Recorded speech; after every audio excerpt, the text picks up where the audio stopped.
तो हेलो दोस्तों, welcome back to new video of anime encyclopedia. तो आज की इस वीडियो में मैं आज the strongest magician in the demon lord's army was a human का एपिसोड 1 एक्सप्लेन करने वाला हूँ। तो वीडियो स्टार्ट करने से पहले चैनल को सब्सक्राइब कर दो। तो एपिसोड की स्टार्टिंग में हम देखते हैं कि एक लड़की बुक सेल्फ में से एक किताब निकालती है और उस किताब खोल के हमें उस किताब की कहानी बताने लगती है। उस जादूगर का नाम आइक था, वो डीमन लॉर्ड की आर्मी में था और वो मास्टर मैजिशियन रोमबर्ग का पोता था। और नेक्स्ट सीन में एक बैटल फील्ड दिखाई जाती है जहाँ पे काफी सारे डीमंस होते हैं। इसके बाद हम एक ऑर्क को देखते हैं और वो अपने मास्टर से कहता है, जैसा आपने कहा था हमने वैसा ही किया मास्टर आइक। और ये बता दूं कि जो स्केलेटन है ये हमारी कहानी का मेन कैरेक्टर है। फिर हमें आइक की आर्मी दिखाई जाती है जो इंसानों को काफी आसानी से हरा रही थी और इस किंगडम का किंग ये सब अपनी आंखों से देख रहा था। लेकिन तभी आइक उसके पीछे आता है और वो बताता है कि मैं आइक हूँ, डीमन लॉर्ड की 7th कॉर्प्स अनडाइंग ब्रिगेड का आर्मी कमांडर। वैसे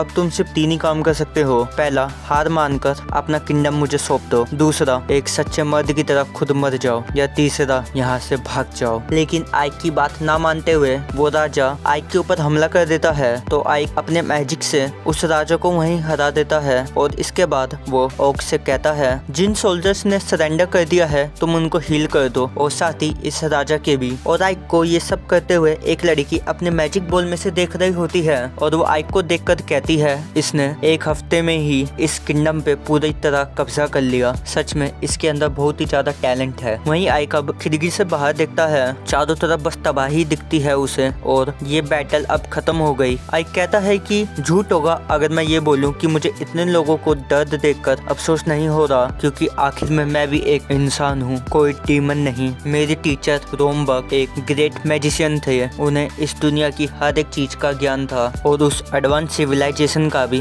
जो एक टाइम पे इस दुनिया में रहा करती थी। मैं एक ऑर्फन चाइल्ड था लेकिन रोमबर्ग ने मुझे पाला, ये जानकर भी कि मैं एक ह्यूमन हूँ। उन्होंने मुझे हर एक वो चीज सिखाई जो वो जानते थे। लेकिन अपने जिंदगी के लास्ट स्टेज पे उन्होंने मुझसे कहा कि कभी भी लॉस्ट सिविलाइजेशन के बारे में कोई बात मत करना, वरना एक दिन इससे एक डिजास्टर आ जाएगा। इसी के साथ उन्होंने मुझसे एक और बात कही कि तुम अपना ये मास्क कभी ना उतारो, क्योंकि अगर तुम्हारी सच्चाई सबके सामने आ गई तो डीमन लॉर्ड तुम्हें कभी भी माफ नहीं करेंगे। और मेरा ये कमरा एक पावरफुल बैरियर से घिरा हुआ है, मेरी परमिशन के बगैर यहाँ से कोई बाहर नहीं जा सकता, ना ही कोई आ सकता अंदर। लेकिन यहाँ आइक एक चीज नोटिस करता है कि उसकी टेबल के नीचे एक लड़की होती है और वो आइक को देख इतनी ज्यादा घबरा जाती है कि वो वहीं बेहोश हो जाती है। और ये लड़की अब आइक की सच्चाई जान चुकी थी। अब इसके बाद आइक को हम उसके सर्वेंट के साथ देखते हैं। वो ओग बोलता है, मास्टर आइक, आपको नहीं लगता कि आप कुछ ज्यादा इंसानों को जिंदा रहने दे रहे हैं? दूसरे लीडर्स का कहना है कि हमें सब इंसानों को मारकर सब कुछ जला देना चाहिए। आइक कहता है कि अगर हम इन इंसानों को मार देंगे तो फिर टैक्स कौन चुकाएगा? आइक ये कह ही रहा था तभी उसके पास कुछ इंसान आते हैं उससे कुछ कहने के लिए। उनमें से एक बुड्ढा बोलता है कि हमें डीमन लॉर्ड की आर्मी को कितना टैक्स देना होगा। आइक बताता है कि उतना जितना तुम हमेशा से देते आए हो, लेकिन अगर किसी ने भी डीमन लॉर्ड की आर्मी की बात नहीं मानी तो उन्हें इसकी सजा मिलेगी। उसकी ये बात सुन वो विलेजर्स थोड़ा घबरा जाते हैं, लेकिन आइक वहाँ से गायब हो जाता है। और जैसे ही वो दूसरी जगह पहुँचता है तो तभी उसके ऊपर एक खतरनाक डीमन हमला करने लगता है और आइक को समन किया है इस लड़की ने, जिसको हमने थोड़े समय पहले ही देखा था। और अब यहाँ ये डीमन कुछ ज्यादा ही पावरफुल होता है, लेकिन आइक अपने एक ही हमले से उस डीमन को खत्म कर देता है। जो देख वो लड़की कहती है, ये गोलम काफी ज्यादा ही ताकतवर था लेकिन तुमने उसे इजीली हरा दिया। और इस लड़की का नाम है डीमन कॉर्प्स कमांडर की 7th कमांडर सेफिरो। आइक्स बताता है कि ये मेरी सुपीरियर है और इकलौती ऐसी डीमन जो मेरा सीक्रेट जानती है। आइक उससे कहता है कि आखिर तुम मुझे हमेशा इस तरीके से समन क्यों कर लेती हो? वो कहती है क्योंकि इसमें मुझे मजा आता है। वैसे तुमने काफी जल्दी ही उस किंगडम पे कब्जा कर लिया। वो बताती है कि मास्टर टायरो के तुमसे मुलाकात करना चाहती है। आइक कहता है कि वैसे तुमने मुझे यहाँ क्यों बुलाया है? तुम शायद से ऐसे पहले कमांडर हो जिसे ये मौका मिला है। चलो अब मैं तुम्हें डीमन लॉर्ड के कैसल में लेके चलती हूँ। और इसके बाद वो आइक को वहाँ से ले जाती है और दूसरी ओर आइक के महल में इस लड़की को होश आ जाता है और उठने के बाद ये लड़की यहाँ से जाने की कोशिश करती है, लेकिन आइक का मैजिक बैरियर उसे यहाँ से जाने नहीं देता।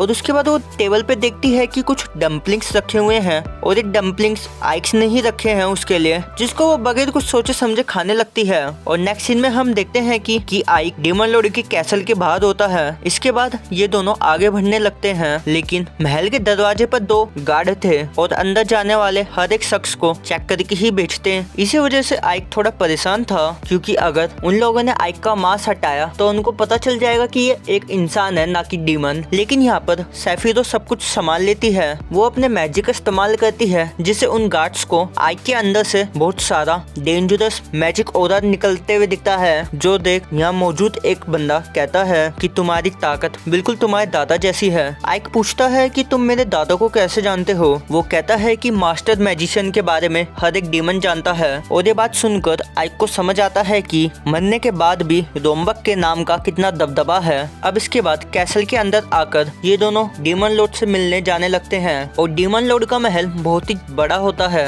और सिर्फ आइक को ही चलते हुए जाना पड़ रहा था। सेफिरो और वो दूसरा शख्स अपने मैजिक का यूज करके उड़ते हुए जा रहे थे, लेकिन जिस स्पेल का यूज ऐसे उड़ने में किया जाता है उसका आइक इतना अच्छे से यूज नहीं कर पाता। और इसके बाद हम देखते हैं कि ये सभी लोग पहुंच जाते हैं डीमन लॉर्ड के चैम्बर के बाहर। सेफिरो आइक से वहीं रुकने के लिए कहती है और पहले चैम्बर के अंदर चली जाती है। और वहीं बाहर आइक हमें बताता है कि करंट डीमन लॉर्ड डायरुकु 10 ने डीमन लॉर्ड की आर्मी का इतना अच्छे से नेतृत्व किया कि डीमंस अब इंसानों से ज्यादा पावरफुल है। और वो ये भी बताता है कि डीमन लॉर्ड बहुत ही ज्यादा क्रूर है, जो भी उसकी आंखों में चुभता है वो उसे वहीं खत्म कर देता है, चाहे वो उसका दोस्त हो या दुश्मन। लेकिन अगर कोई उसे पसंद आ जाए तो वो उसे काफी अच्छा ओहदा देता है, भले ही वो इंसान कैसा हो। पहले डीमंस आपस में लड़ते रहते थे, लेकिन डायरुकु 10 ने डीमन लॉर्ड बनने के बाद सब कुछ बदल दिया और अब मैं उसी बंदे से मिलने वाला हूँ। इसके बाद हम आइक को डीमन लॉर्ड के चैम्बर में देखते हैं और यहाँ आइक डीमन लॉर्ड को देखता है, जो कि एक छोटी सी बच्ची होती है। डीमन लॉर्ड कहती है कि मैंने सुना कि तुमने आर्क्समैन की फोर्ट्रेस सिटी पर एक हफ्ते में ही कब्जा कर लिया। आइक कहता है हाँ, और इसका सारा क्रेडिट्स मास्टर सेफिरो को जाता है। तभी सेफिरो कहती है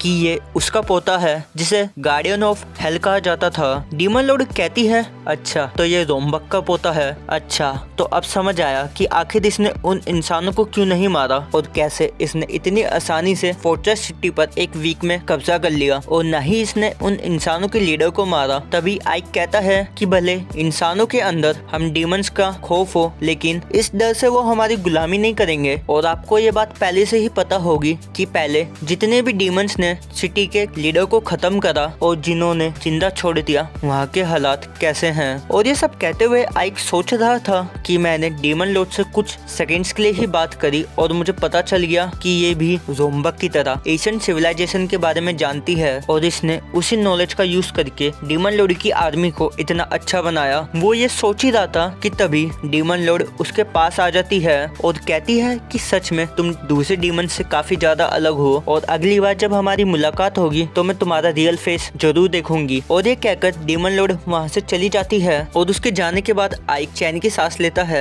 वो काफी ज्यादा ही घबरा गया था। वो सेफिरो से कहता है कि डीमन लॉर्ड को कितनी आसानी से पता चल गया कि मैंने एक मास्क पहन रखा है।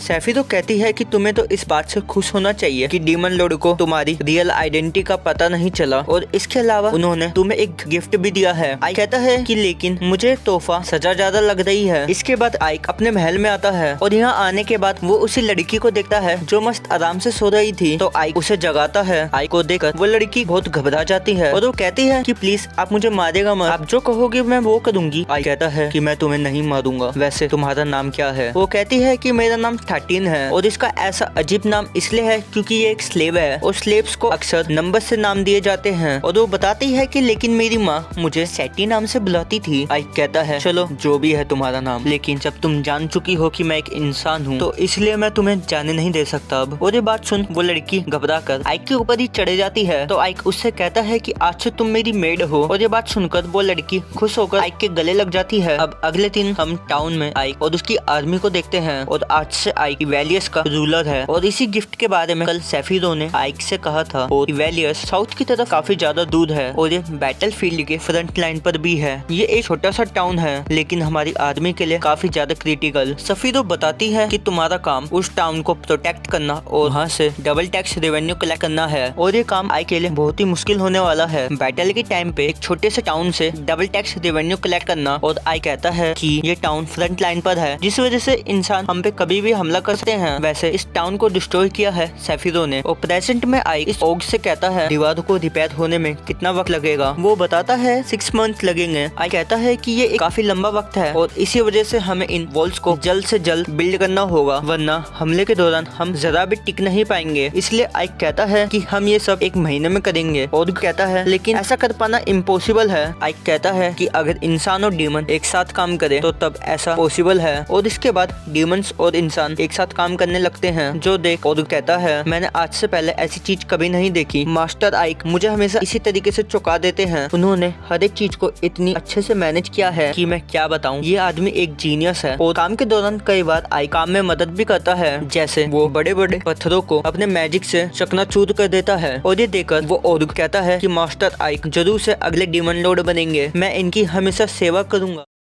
तो एपिसोड 2 की स्टार्टिंग में हम वापस से लड़ाई देखते हैं, जहाँ पे demon army versus human army की फाइट चल रही होती है। ह्यूमन आर्मी के अंदर बहुत सारे मैजिशियन रहते हैं, पर वो ज्यादा देर डीमन आर्मी के सामने टिक नहीं पाते, क्योंकि डीमन आर्मी कुछ ज्यादा ही स्ट्रॉन्ग होती है और डीमन लोग इतनी जल्दी हार भी नहीं मान रहे थे। और आइक रोजेलिया पर कब्जा करना चाहता था और वहाँ एक मैसेंजर जाके डीमन क्वीन को बताता है कि सारे इंसानों ने एक साथ मिलकर हम पे हमला करने की कोशिश करी है। डीमन क्वीन हंसते हुए कहती है कि मैं ये काम उसके ऊपर छोड़ती हूँ। और नेक्स्ट सीन में हम सैटी को देखते हैं, जो आइक के लिए हमेशा खाना पानी लेकर आया करती थी और ये आइक का काफी अच्छे तरीके से ख्याल रख रही होती है। नेक्स्ट सीन में हम रोजेलिया के एक कमांडर को देखते हैं, जो एक नाइट को कह रहा होता है कि मैं अब तुम्हारे हाथों में ये जिम्मेवारी सौंप रहा हूँ, तुम जाओगी और तुम्हें ही कैप्चर करके लाना है। ये कैप्टन कहती है कि ठीक है, मैं सारी बातें समझ चुकी हूँ, मुझे कहाँ पर कैप्चर करना होगा। वो कमांडर उसको लोकेशन बताता है और वो लोकेशन वही होती है जहाँ पर हमारा आइक रहता है। तो ये जा रही होती है आइक को कैप्चर करने। नेक्स्ट सीन में हम देखते हैं कि एक बंदा यहाँ पर जादू दिखा रहा होता है और कहता है कि बताओ अब बॉल किसके अंदर है। और यही जादू सैटी देख रही होती है और ये बताती है कि बॉल इसके अंदर है। तो बंदा कहता है कि बताओ कितने पैसों का बेट लगाओगी तुम। सैटी कहती है कि मेरे पास पैसे नहीं है। ये बात सुनकर वो बंदा गुस्से में आ जाता है और कहता है कि जब तुम्हारे पास पैसे नहीं है तो तुम यहाँ पे आई क्यों। लेकिन फिर वो उसे एक बार ऊपर से नीचे पूरा घोर के देखता है और फिर कहता है कि अगर तुम्हारे पास पैसे नहीं है तो कुछ और भी दे सकती हो तुम। लेकिन तब तक कोई मैजिक का इस्तेमाल कर देता है यहाँ पे और इसकी किसी भी कप में बॉल नहीं रहती और उसने चीटिंग की होती है और ये चीटिंग करके ही सबसे पैसे ठगता है। और यहाँ पे सब लोग उसे मारने चले जाते हैं। और यहाँ पे आइक अपना ह्यूमन फॉर्म में आया था, मतलब उसने अपना मास्क हटा रखा था। सैटी कहती है कि आप यहाँ पर। आइक कहता है कि तुम यहाँ पे क्या कर रही थी। सैटी बोलती है कि मैं यहाँ पे थोड़ा बस देख रही थी ऐसी। आइक कहता है कि मैं एनिमी टेरिटरी में ऐसे ही देखने आया हूँ, क्योंकि मैं इंसान हूँ तो कोई भी मुझे पहचान नहीं पाएगा। अब ये सैटी को बताता है कि जो इंसान है वो सारे यूनाइट हो गए हैं ताकि वो डीमन लॉर्ड की आर्मी को हरा सके और इसे कहा जाता है अलायंस ऑफ किंग। और ये जो तुम अलायंस ऑफ किंग की ट्रूप्स देख रही हो ये बहुत ही ज्यादा पावरफुल है, तुम सोच नहीं सकती ये इतनी ज्यादा पावरफुल है। सैटी बोलती है कि मुझे ठीक से समझ नहीं आया। फिर आइक उसे वापस से समझाता है और फिर सैटी बोलती है अब मुझे ठीक से समझ आ चुका है। आइक आगे बताता है कि ये अलायंस आज तक 3 बार बन चुकी है और जितनी बार भी अलायंस बनी है उतनी बार डीमन लॉर्ड हारा है। लेकिन तुम चिंता मत करो, मैं तो बस यहाँ देखने आया हूँ कि ह्यूमंस क्या कर रहे हैं। वैसे तुम उसके बाद क्या करोगे अगर ह्यूमंस जीत जाएंगे। सैटी कहती है कि मैं कुछ नहीं हूँ, क्योंकि अगर ह्यूमंस जीतते हैं तो बात ऐसी होगी कि जो गरीब है वो गरीब ही रहेगा और जो स्लेव है वो स्लेव ही रहेगा। जैसे कि मैं स्लेव हूँ, अगर आप मुझे छोड़ दोगे तो जैसे वो बच्चे हैं सामने तो मेरा हाल भी बिल्कुल उन्हीं की तरह हो जाएगा। लेकिन आइक बिल्कुल सैटी को बच्चे की तरह ट्रीट करता है और कहता है कि तुम बिल्कुल भी चिंता मत करो, मैं तुम्हें बिल्कुल भी अकेला नहीं छोड़ने वाला हूँ। और वैसे भी इस बार की जो डीमन लॉर्ड है मुझे लगता है कि पूरे हिस्ट्री की सबसे अच्छी और इंटेलिजेंट डीमन लॉर्ड है। लेकिन तब तक वही बंदा आ जाता है और कहता है कि तुमने ही मैजिक का यूज करा था ना, तुम्हारी वजह से मेरा पूरा खेल खराब हो गया। ये बंदा कहता है कि तुम मुझे पे करोगे, तुम मुझे वो लड़की भी दोगे और साथ में बहुत सारे पैसे भी। तब उस बंदे का साथी उसके पास आ रहा होता है और तभी आइक अपना स्टाफ बाहर निकालता है, जिसको देखकर ये लोग डर जाते हैं। और आइक ने उस बंदे को पूरी तरीके से फ्रीज कर दिया था और अब ये बंदा यहाँ से हिल भी नहीं पा रहा होता है। इसे समझ नहीं आ रहा होता है कि ये आखिर कैसे हो गया। उसके बाद ये लोग अपने मैजिक का और इस्तेमाल करते हैं तो इस दोनों डर जाते हैं। आइक कहता है कि तुम मुझे बताओ कि ये लोग यहाँ क्या कर रहे हैं। वो बंदा कहता है कि मुझे इन सब के बारे में कुछ नहीं पता। आइक कहता है कि ठीक है तुम्हारा कुछ काम नहीं है मतलब। तो वो उसके दाएं हाथ पर हमला कर देता है वो कहता है कि ठीक है मैं बताता हूँ कि ये अलायंस यहाँ पे क्या कर रही है, और वो आइक से माफी मांगता है और वो उसके बाद धीरे धीरे करके आइक को बताने की कोशिश करता है कि जो सभी अलायंस यहाँ पे आ रही है तो ये डीमन लॉर्ड पे हमला नहीं करेगी। इसमें से जो जोरिया नेशन है वो अकेले डीमन लॉर्ड पे हमला करने का सोच रहा है, और ये अलायंस जब तक बनेगी तब तक रोजेलिया हमला कर चुका होगा। तो रोजेलिया सारा क्रेडिट खुद लेना चाहता है और वो अलायंस में शामिल तो होना चाहता है, लेकिन उससे पहले ही जाके हमला कर देगा, और अगर वो लोग जीत गए तो सब लोग रोजेलिया की वाहवाही करेंगे। आइक उससे और भी सवाल पूछता है लेकिन उसे ज्यादा कुछ पता नहीं होता, तो आइक वहाँ से जाने लगता है। नेक्स्ट सीन में हमें लीव को दिखाया जाता है जो कहती है कि मैं तुम्हें सुबह से ढूंढ रही थी, तुम कहाँ पे थे। आइक कहता है कि मैं रोजेलिया गया था, वहाँ पे देख रहा था कि वो लोग क्या कर रहे हैं। फिर वो कहती है कि लड़की कौन है। सेटी कहती है कि मैं इनकी मेड हूँ, और वो लड़की लीव कहती है कि तुम इतनी भी ज्यादा खूबसूरत नहीं हो, और वो कहती है कि तुम इसकी मेड नहीं हो, मैं इसकी मेड हूँ। क्यों मेरे प्यारे आइक, मैं सही कहती हूँ ना, मैं तुम्हारी मेड हूँ। तो अब इन दोनों लड़कियों के बीच थोड़ी बातचीत वाली लड़ाई होने लगती है। दोनों एक दूसरे को बदसूरत बोलती जा रही होती है और दोनों को एक दूसरे पे गुस्सा आता होता है, और तब तक हमारी लेडी पिग भी आ चुकी थी। और फिर नेक्स्ट में हम देखते हैं कि रोजेलिया के सैनिक हमला करने के लिए रेडी रहते हैं, और लेकिन हम अचानक से देखते हैं कि जमीन में से कुछ अनडेड बाहर आने लगते हैं, और द नाइट्स कहते हैं कि चिंता मत करो, हम इस स्केलेटन आर्मी से बिल्कुल भी हारने नहीं वाले, और वो लोग स्केलेटन आर्मी पे हमला कर देते हैं। दूसरी ओर जो गोब्लिन आर्चर रहते हैं वो इन लोगों पे हमला कर रहे होते हैं, और जब वो लोग हमला कर रहे होते हैं इन पे तो इन्हें रिट्रीट करना पड़ता है, और इनकी जो बहुत ताकतवर कमांडर थी ये भी रिट्रीट कर देती है। आइक कहता है कि अच्छा सब बढ़िया गया, और जो पिग वो भी कहती है कि ये सब आपकी वजह से हुआ है मास्टर आइक, आपने पहले ही स्पाई करके पता लगा लिया था। लेकिन अचानक तभी हम एक आर्चर को देखते हैं जो कि बिल्कुल आइक के महल के ऊपर ही रहता है। आइक को पता नहीं होता है कि वो आर्चर उसके पीछे है, और तभी वो आर्चर आइक पे एरो से फायर करता है और आइक वहाँ पे बेहोश हो जाता है। नेक्स्ट सीन में हम उस कमांडर को देखते हैं जिसे पता चलता है कि उस नाइट ने रिट्रीट कर लिया है, और वो कमांडर बहुत गुस्सा होता है, और वो एक दूसरे नाइट से कहता है कि मैं चाहता हूँ कि तुम उस नाइट को प्रिजन में डाल दो। वो सैनिक कहता है कि अगर हम इसे प्रिजन में डाल देंगे तो बाकी सैनिकों के मोरल पे क्या असर पड़ेगा। कमांडर कहता है कि मुझे इससे फर्क नहीं पड़ता, मैं उसे बस प्रिजन में देखना चाहता हूँ, एलिस्टर को प्रिजन में डाल दो, क्योंकि मुझे आगे किंग को भी जवाब देना है, और वो रिट्रीट कैसे कर सकती है उसे तो मैं छोड़ूंगा नहीं। और जो एलिस्टर नाइट होती है ये बहुत ही पावरफुल नाइट होती है। अगले सीन में हम देखते हैं कि यहाँ पे आइक की आँख खुलती है और वो देखता है कि मैं यहाँ पे बेड पे हूँ, और फिर हम देखते हैं कि सैफिरो भी उसके साथ बगल में सो रही होती है, और आइक को कुछ समझ नहीं आता होता है कि ये क्या हो गया। फिर सैफिरो कहती है कि अच्छा तुम उठ गए आइक। आइक कहता है कि ये सब क्या है और तुम मेरे बगल में क्यों सो रही हो। सैफिरो कहते हैं कि तुम्हें पता नहीं कि तुमने मुझे कितना कस के पकड़ा हुआ था, रात में तुम मेरे साथ सो रहे थे और मैं तुम्हें इस तरीके से बताऊं। और आइक सोच रहा होता है आखिर ऐसा कब हो गया, मैं नींद में भी तुम्हें टच नहीं करूंगा। तब सैफिरो कहती है कि तुम्हारे अंदर पॉइजन चला गया था, मैंने उस पॉइजन को बाहर निकाला है। तब आइक को ये बात याद आ जाती है। फिर सैफिरो कहती है कि मैं तुम्हें वार्निंग देना चाहती हूँ क्योंकि इस बार भी कोई ह्यूमन नहीं मरा है, तो डीमन लॉर्ड तुम पे शक कर सकती है, तो इस बात पे क्या करोगे तुम। आइक कहता है कि देखो कि मैं बस एक बात जानता हूँ कि मैं डीमन और इंसान को एक साथ रखना चाहता हूँ, मैं किसी को भी मारना नहीं चाहता हूँ, बिल्कुल भी खून खराबा नहीं करना चाहता हूँ। तो मुझे लगता है कि हमें थोड़ी बात को घुमा फिरा के बतानी पड़ेगी, और ये चीज कभी खत्म नहीं होगी कि मैं किसी इंसान को नहीं मारने वाला हूँ, न ही किसी डीमन को नुकसान पहुँचाने वाला हूँ। सैफिरो कहती है ठीक है जैसे तुम्हारी मर्जी। फिर सैफिरो चली जाती है और आइक यहाँ पे उस एरो को ध्यान से देख रहा होता है। तब तक कोई उस दरवाजे को नॉक करता है और ये तुरंत अपना मास्क पहनता है। जैसे ही अपना मास्क पहनता है तो इसके हाथ डीमन जैसे हो गए थे, और ये लीव रहती है। ये आई होती है आइक के पास और ये कहती है कि तुम ठीक तो हो ना, मुझे तुम्हारी चिंता हो रही थी। और फिर यहाँ पे सेटी भी आ चुकी थी और इन दोनों के बीच में वापस से लड़ाई चालू हो जाती है, और लड़ाई इनकी इस बात पे थी कि दोनों में से आइक की मेड है कौन। और दोनों आइक को कहते हैं कि मुझे आपकी चिंता हो रही थी मास्टर, और दोनों फिर से यहाँ पे लड़ने लग जाते हैं। लेकिन फिर हम देखते हैं कि किसी ने लिट को बाहर निकाल दिया होता है, और ये काम बहुत ही जल्दी हुआ था, और ये काम हमारे पिग ने किया होता है। और लिट बाहर चिल्लाते हुए कहती है कि तुम गंदी पिग कहीं की। आइक कहता है कि तुम चिंता मत करो, तुम गंदी नहीं हो। वैसे मैं एक बात जानना चाहता हूँ कि आखिर उस ह्यूमन के कमांडर के साथ क्या हुआ। पिग कहता है कि उन्होंने उस नाइट को कैदी बना के रख दिया है। तब आइक कहता है कि मैं उससे मिलना चाहता था क्योंकि मुझे उसके बारे में जानना है। उसके बाद आइक चला जाता है उसे देखने के लिए कि कहाँ पर उसे बंधक बना के रखा हुआ है। आइक कहता है कि ये जगह काफी ज्यादा सिक्योर लग रही है, वैसे ह्यूमन प्रिजन काफी ज्यादा अलग है। तब तक उसके पीछे लिंथ भी आ चुकी थी और वो कहती है कि मैं भी हूँ। आइक कहता है कि तुम यहाँ पे क्या कर रही हो। लिंथ कहती है कि मैं यहाँ पे थोड़ा देखने आई हूँ तुम्हें, और वैसे भी मुझे तुमसे बहुत सारी बातचीत भी करनी है, मुझे तुमसे कुछ सवाल भी पूछने हैं, और मुझे लगा कि ये बहुत ही अच्छा मौका है तुमसे बात करने का। आइक कहता है कि ये मौका अच्छा नहीं है, मुझे भी जाकर देखना है कि क्या हो रहा है। वो कहती है ठीक है मैं तुम्हारी मदद करूंगी। तो वो दोनों आगे बढ़ने लगते हैं। आगे बढ़ के वो देखते हैं कि यहाँ पे बहुत सारे सैनिक रहते हैं। आइक सोच रहा होता है कि मुझे कोई भी यहाँ पे ट्रबल नहीं चाहिए, इसलिए मैं छुपके से यहाँ पे घुसूंगा और शांति से अंदर चला जाऊंगा। लेकिन तब तक हम देखते हैं कि जो लिंथ यहाँ पे रहती है उसने तो उन दोनों सैनिक को मार के बेहोश कर दिया था, और कहती है कि चिंता मत करो हम अंदर चलते हैं। अंदर का नजारा तो और भी ज्यादा बड़ा रहता है। आइक देखकर हैरान हो गया था कि आखिर इसके अंदर ये क्या हो रहा है। उसके बाद ये फिर से एक गार्ड को पकड़ के उससे चाबियां ले लेती है और उस गार्ड से उस नाइट का पता भी पूछ लेती है। तो ये लोग ऊपर जाने लगते हैं और यहाँ पे और भी सारे नाइट आ जाते हैं और आइक कहता है कि ठीक है मैं जा रहा हूँ, तुम इन इंसानों को देख लो और बिल्कुल भी कुछ खून खराबा नहीं होना चाहिए। लिंच कहती है ठीक है और वो खून खराबा ना करके इन इंसानों के हाथ तोड़ने लगती है। आइक कहता है कि मैंने कुछ भी नहीं देखा और वो आगे बढ़ने लगता है उस नाइट को ढूंढने के लिए। तभी उसे एक कमरा बिल्कुल भी खाली दिखता है और वो कहता है कि आखिर वो नाइट कहाँ पर है और साइड से हमें उस नाइट को दिखाया जाता है जिसका नाम सेलेस्टियल रहता है। वो आती है उसके ऊपर हमला करने के लिए, लेकिन आइक उसे पिन कर देता है जमीन पे। आइक को यहाँ पे समझ में आ जाती है, इसलिए तुरंत वहाँ से हट जाता है और वो कहती है कि तुम आखिर मुझ जैसे जनरल पे हंसने आए हो कि मुझे प्रिजन में डाल दिया गया है। आइक कहता है नहीं, मैं बस तुमसे ये पूछने आया हूँ कि पिछली बैटल में तुमने मेरे ऊपर उस असैसिन को भेजा था क्या। सेलेस्टियल कहती है कि नहीं, मैंने तुम्हें मारने के लिए किसी भी असैसिन को नहीं भेजा था। अब आइक को शक हो रहा था कि इसे मारने के लिए किसी और ने भेजा है, लेकिन तभी सेलेस्टियल उसे कहती है कि मुझे आखिर ऐसा क्यों लग रहा है कि तुम डीमन नहीं हो, तुम एक इंसान हो। आइक कहता है कि तुम्हारा क्या मतलब है। वो कहती है नहीं, तुम कोई डीमन नहीं हो और मुझे लग रहा है कि तुम कोई इंसान हो।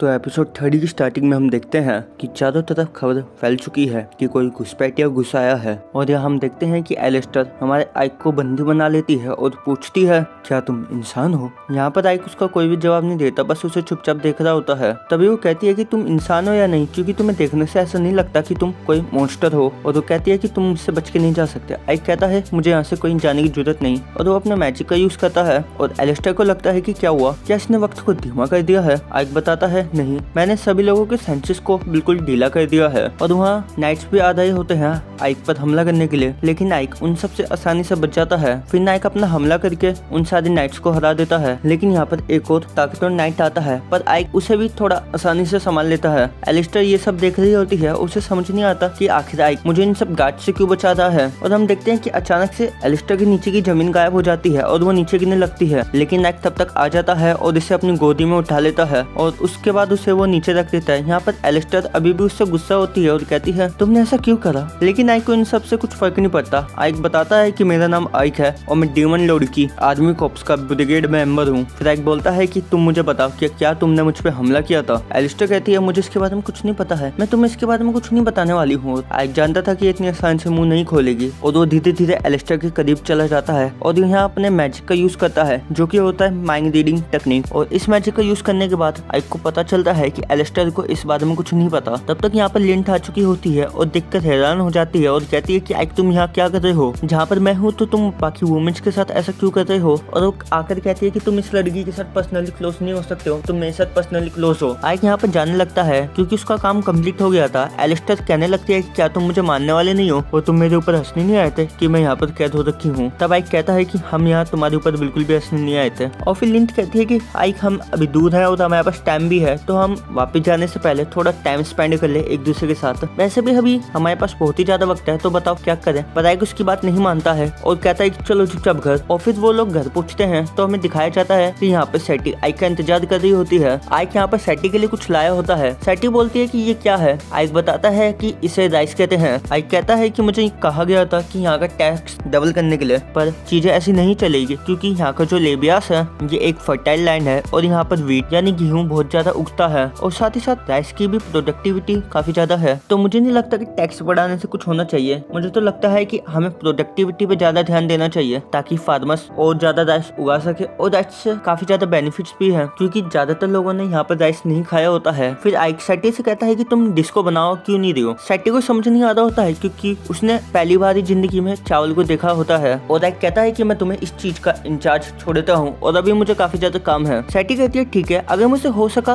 तो मैं आपको खिलाऊंगी जरूर। और फिर हम यहाँ देखते हैं कि सभी डीमंस इकट्ठा होते हैं और यहाँ पे जो पिगी होती है वो कहती है देखिए आइक सामा, मैंने सभी को बुला लिया है यहाँ। आइक सोच रहा होता है कि एलिस्टी को कुछ भी नहीं पता कि किस असैसिन ने मेरे ऊपर हमला करा। अब मुझे लगता है कि मुझे ये बात खुद ही पता लगानी पड़ेगी। तो आइक सोचने लगता है कि पक्का इनमें से कोई ना कोई धोखेबाज होगा। तो यहाँ पे सबका माइंड रीड करने लगता है और तब पिगी सोचती है कि आइक सामा माइंड रीडिंग टेक्निक का इस्तेमाल करते हैं तो वो मेरा माइंड जरूर रीड करेंगे। और हम यहाँ देखते हैं कि पिगी को कुछ ज्यादा ही मजा आ रहा होता है और आइक को पता चल जाता है कि ट्रेटर कौन है, तो वो जल्दी से उसके सामने पहुंच जाता है और उसे बहुत ही बुरे तरीके से पकड़ता है। नेक्स्ट सीन में हम देखते हैं कि आइक सैफिरो के पास होता है। सैफिरो कहती है कि तुम मुझसे वैसे तो मिलने आते नहीं हो, पर तुम इतने दिनों बाद मुझसे मिलने आए, बताओ क्या काम है। तो आइक सैफिरो को एसेसन के बारे में बताता है कि जिसने उस पर हमला करा था, और वो एसेसन हमारा भारी इंतजार कर रहा होता है और वो दूसरी ब्रिगेड का कमांडर होता है जो कि बहुत ही ज्यादा खतरनाक है। और फिर हम देखते हैं कि उस वन आई गोब्लिन को जिसने आइक को मारने की कोशिश करी थी और इसका नाम जीस रहता है, और ये गोब्लिन सैफिरो को भी मारना चाहता था। और यहाँ पे उस गोब्लिन ने जैकोब के बारे में सारी चीजें बता दी होती है और यहाँ पे सैफिरो ऐसे ही बाहर निकल जाती है। दूसरी तरफ हम उसी वन आई गोब्लिन वाले डीमन को देखते हैं। वो कहता है कि आइक यहाँ पे हील हो चुका है और वो यहाँ पे मिलने आया है। तो वो डीमन सोचता है कि वो मुझसे अकेले मिलने आया है, चलो कोई बात नहीं, मैं उसको इजीली मार दूंगा। वो डीमन आइक को कहता है कि तुम मुझसे यहाँ पर अकेले मिलने आए हो। आइक बताता है हाँ, पर वो डीमन अपनी पूरी गैंग को लेकर आया हुआ होता है और उस डीमन ने दोनों तरफ से आइक को घेर लिया होता है। आइक को पक्का यकीन था कि यही ट्रेटर है, ये पक्का मुझे और सैफिरो को मारना चाहता था। आइक कहता है इतनी आसानी से नहीं, और उस गोब्लिन को कुछ समझ नहीं आ रहा होता है। और तभी हम देखते हैं कि यहाँ पर मीटियोर्स की बारिश होने लगती है और यहाँ पर ये काम सैफिरो ने किया होता है। और यहाँ पर सैफिरो बहुत ही खतरनाक हमले कर रही होती है। आइक को समझ नहीं आ रहा होता है कि क्यों सैफिरो इतने खतरनाक हमले कर रही है। मैंने तो उसे आराम से हमले करने के लिए कहा था, पर वो तो सारी चीजें तबाह कर दी है। फिर हम देखते हैं कि आइक उस डीमन को ढूंढने लगता है, पर वो डीमन आइक को नहीं मिलता। दूसरी तरफ हम देखते हैं कि ये डीमन देखता है कि इसके सैनिक मरे जा रहे होते हैं और आइक इसके पीछे आकर कहता है कि तुम सरेंडर कर दो वरना तुम्हारी मौत जल्दी हो जाएगी। लेकिन ये तभी अपने साथियों को कहता है कि जल्दी जाके आइक को मारो, पर आइक बड़े ही आसानी से इनके बंदों को संभाल लेता है। और ये जेस यहाँ पे छुप जाता है और कहता है कि मुझे यहाँ पर सीक्रेट पोर्टल से टेलीपोर्ट हो जाना चाहिए। लेकिन वहाँ पर और भी कुछ डीमन होते हैं, वो सीधा आकर जेस को मारने की कोशिश करते हैं, लेकिन जेस यहाँ पर सीक्रेट पोर्टल से निकल गया होता है। उसके बाद ये काफी दूर आ चुका होता है और कहता है कि वो सीक्रेट रास्ता मेरे काम आ गया, और कहता है कि ये तो बस वॉर की शुरुआत है। लेकिन अचानक उसके पीछे आइक आ जाता है और उस पे हमला कर देता है। तभी वो डीमन कहता है कि तुम्हें उस सीक्रेट रास्ते के बारे में कैसे पता चला। आइक कहता है कि तुम ही वो नहीं हो जिसे सब चीज पता रहती है। यहाँ पर जैकोब आइक पर हमला करता है, लेकिन आइक आसानी से बच जाता है। जैकोब हमला करता है, लेकिन आइक बड़े ही आसानी से उसके हमले को रोक लेता है।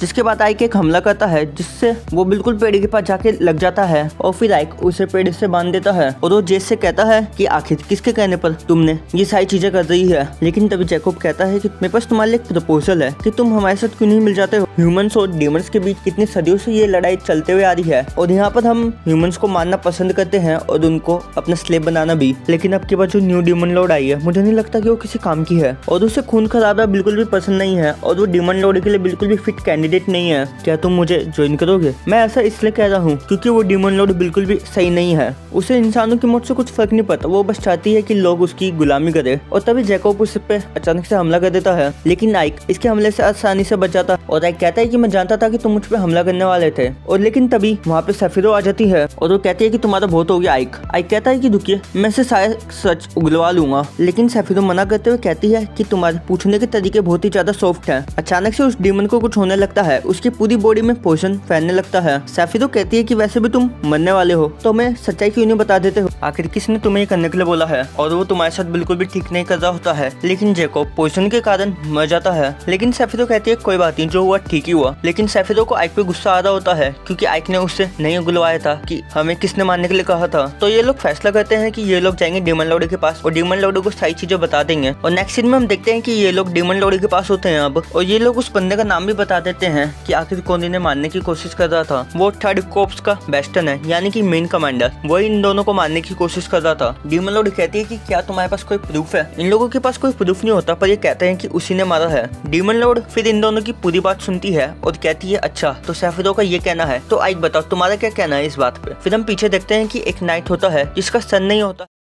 तो एपिसोड 4 की स्टार्टिंग में डीमन लॉर्ड कह रही होती है सैफिरो का ये कहना है, तो पैस्टरो आखिर तुम्हारा इसके बारे में क्या कहना है? तब वो जो डीमन होता है वो कहता है ये लोग मुझे सिर्फ फंसाने की कोशिश कर रहे हैं, इन लोगों ने अपने वाइस कमांडर को मार दिया और अब मुझे फंसाने की कोशिश कर रहे हैं। मुझे तो लगता है कि ये मेरा थर्ड कोर्प्स लेना चाहते हैं। ये सुनकर सैफिरो को यहाँ पे बहुत ज्यादा गुस्सा आ रहा होता है। सैफिरो उसे अपनी पावर दिखा रही होती है, पर डीमन लॉर्ड कहती है कि तुम सबको यहाँ पे अपनी पावर दिखाने की जरूरत नहीं है। वैसे भी हम जो डीमन है हमारा सिर्फ एक ही मोटिव है कि हम लोग जितना ज्यादा पावरफुल हो सकते हैं उतना ज्यादा पावरफुल हो। और पेस्ट्रो, मुझे तुम्हारी ऑनेस्टी पे कोई शक नहीं है, पर मैं चाहती हूँ कि तुम मुझे कोई प्रूफ दिखाओ। और यहाँ पे सेफिरो की लॉयल्टी पे भी उन्हें कुछ शक नहीं रहता है, लेकिन यहाँ बहुत बड़ा काम हुआ है, एक वाइस कैप्टन मरा है, तो मैं तुम लोगों को सजा दूंगी। ऐसे मैं नहीं मानने वाली हूँ, क्योंकि मैं हमारे 2 कॉर्प्स कमांडर को खोना नहीं चाहती। इसलिए तुम दोनों के बीच एक ड्यूल होगा और जो जीतेगा उसी की बात मैं मानूंगी, और जो ड्यूल वहाँ हार जाएगा उसे वहीं पर मार दिया जाएगा। यह हम नेक्स्ट सीन में आइक को देखते हैं, जहाँ पे उसे सेफिरो बता रही होती है कि डीमन लॉर्ड्स ने मुझे बताया है कि जो ड्यूल मैच होते हैं वो हम पपेट से करेंगे, मतलब हथियार तुम जो भी रखना चाहते हो रख सकते हो, और उस पपेट की पावर सेम रहेगी। दोनों तरफ से 50-50 पपेटे रहेंगे और कमांडर को उन्हें ऑर्डर देना होगा और इसी में जीतना है, और जो हारेगा वो मारा जाएगा। और यहाँ पे जो सेफिरो होती है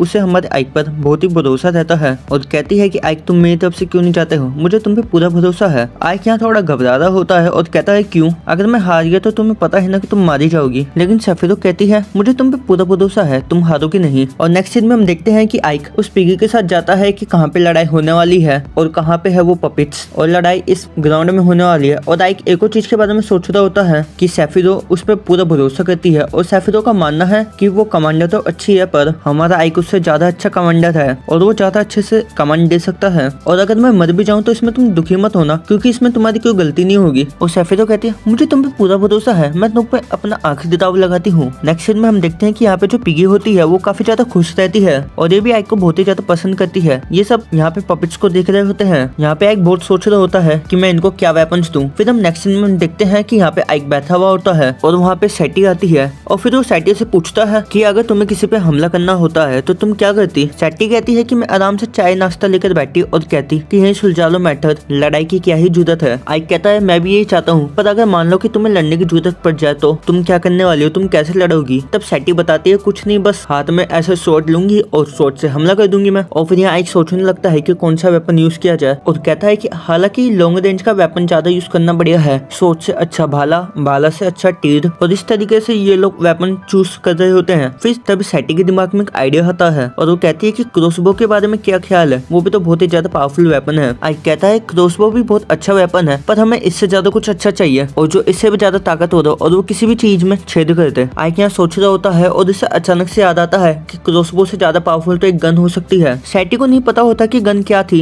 क्योंकि इस जमाने में गन नहीं थी। फिर आइक सैटी को गन के बारे में बता रहा होता है और ये भी कहता है कि इसकी क्रॉसबो से बहुत ही ज्यादा रेंज होती है और ये काफी पावरफुल भी होता है। सैटी ये बात सुन के हैरान हो जाती है और कहती है ये सुनने में तो बहुत ही ज्यादा अमेजिंग है। फिर आइक नेक्स्ट सीन में सेफिरो के पास जाता है और कहता है कि तुम कम से कम एक गन तो बना सकती हो ना। सेफिरो कहती है कि मैंने जिस चीज को आज तक देखा नहीं मैं उस चीज को बनाऊंगी कैसे। आइक कहता है ज्यादा मुश्किल नहीं है, मैं तुम्हें बता दूंगा। और वो उसको थोड़ा बहुत बताने लगता है, पर यहाँ पे सेफिरो तो बिल्कुल चिल मूड में होती है और कहती है कि तुम क्या कर रहे हो, मेरे बगल में ले जाओ, ऐसे ज्यादा चिंता मत करो। और यह आइक बुलेट बनाने की टेंशन ले रहा होता है और तभी सेफिरो उसके ऊपर पानी फेंक देती है और कहती है आज पानी पानी है, आ जाओ, इतना टेंशन मत लो, आ जाओ। यहाँ आइक सोच रहा होता है ये कितनी बेवकूफ है, इसको ये तक नहीं पता ढंग से कि इसकी जान मेरे हाथों में है। दूसरी तरफ हमें बेस्टो को दिखाया जाता है। बेस्टो यहाँ अपनी आर्मी के लिए अलग ही टाइप का आर्मर और शॉर्ट्स को चुन रहा होता है और ये बंदा पूरी तैयारी में होता है सेफिरो को मारने के लिए। और यहाँ पे सीन शिफ्ट होता है और हम देखते हैं आइक नहा के निकला हुआ होता है और अभी भी वो कुछ चीज के बारे में सोच रहा होता है और उसकी जो शर्ट होती है वो अपने आप उड़ के आ जाती है और वो कहता है ओह थैंक यू, लेकिन पता किसने दिया मुझे। और हम डीमन लॉर्ड को देखते हैं जो वहाँ पर आ चुकी होती है। डीमन लॉर्ड को देख के आइक की हालत खराब हो गई थी, क्योंकि वो तो अपने ह्यूमन फॉर्म में ही था और सोच रहा होता है कि डीमन लॉर्ड यहाँ पे कैसे आ गई। और डीमन लॉर्ड कहती है कि तुम्हें इसी चीज की जरूरत थी ना। आइक वहाँ पे डर के मारे कुछ भी नहीं बोल रहा होता है। डीमन लॉर्ड कहती है कि मुझे एक बात वापस से रिपीट मत करवाओ और वो उसके सामने बहुत सारी गन्स फेंक देती है। आइक इन सारी गन्स को देखकर बहुत ही हैरान हो जाता है और डीमन लॉर्ड कहती है कि मुझे तुम्हें सच्चाई के बारे में पता है और वो आइक बोलती है। तभी आइक कहता है कि मेरा नाम आइक नहीं है और डीमन लॉर्ड कहती है कि तुम ज्यादा तेज बनने की कोशिश मत करो, मुझे पता है तुम आइक हो और तुम रोम्बक की ग्रैंड चाइल्ड हो और उसने तुम्हें सारी नॉलेज और मैजिक सिखाया है और मैं चाहती हूँ कि तुम में से बेस्ट ही जीते। आइक कहता है कि तुम्हें पता है ना कि मैं एक ह्यूमन हूँ। तभी डीमन लॉर्ड कहती है हाँ मुझे पता है कि तुम ह्यूमन हो, पर तुम मेरी इच्छा पूरी कर सकते हो। असल में ये बात है कि मेरे पास कितनी पावर हो, पर मुझे लोग चाहिए जो मेरी साइड से लड़ सके और मेरी बात मान सके। और वैसे भी मैं एक ऐसी दुनिया बनाना चाहती हूँ जिसमें शांति हो। आइक ये सारी बातें सुनकर बहुत ही हैरान हो जाता है और यहाँ पे डीमन लॉर्ड आइक को कहती है कि मुझे तुम्हें पूरा भरोसा है, चलो देखते हैं कि तुम आगे क्या कर सकते हो। और यहाँ पे सीन शिफ्ट होता है और आइक को सेफिरो यहाँ पे बुलेट बना रहे होते हैं। सेफिरो उसे कहती है इतना बड़ा काफी रहेगा। आइक कहता है इतना नहीं, छोटा छोटा बनाओ। और यहाँ पे सेफिरो अपने मैजिक इस्तेमाल कर रही होती है और आइक उसे देख रहा होता है और अचानक से यहाँ हो जाता है एक छोटा सा धमाका और यहाँ पे गन पाउडर से इनकी गन बन गई होती है। और सेफिरो कहती है कि मैं ज्यादा नहीं बनाने वाली हूँ क्योंकि मेरी स्किन खराब हो जाएगी। आइक मन में सोचता है कि इसकी जान खतरे तुम्हें और उसकी बिल्कुल परवाह नहीं है, लेकिन सैफिरो को बिल्कुल भी परवाह नहीं होती है क्योंकि उसे आइक पे भरोसा रहता है। दूसरी तरफ पिगी कहती है कि मैं तुम लोगों की मदद कर देती हूँ। तब ये लोग सोच रहे होते हैं कि तुम मदद मत करो तो अच्छा ही रहेगा, अगर तुमने मदद की तो हो गया फिर काम। यहाँ पे सीन कट होता है और हम देखते हैं कि यहाँ पे बैटल का सीन आ गया है और यहाँ पे आइक और बेस्टो की टीम दोनों आमने सामने होती है और जो आइक की टीम होती है वो बस कवच और हाथ में स्वॉर्ड लेके खड़ी रहती है और बेस्टो की टीम उसका मजाक उड़ा रही होती है और वो कहता है कि तुम्हें क्या लगता है कि हम इतने से ही हार जाएंगे क्या, क्योंकि यहाँ जो बेस्टो की टीम होती है उसने पूरा कवच आत्मा सारी चीजें लगा रखी होती है और उसके पास बहुत ही खतरनाक हथियार भी होते हैं। साथ ही साथ इसका जो आर्मर है उसे किसी भी शॉट से मारा नहीं जा सकता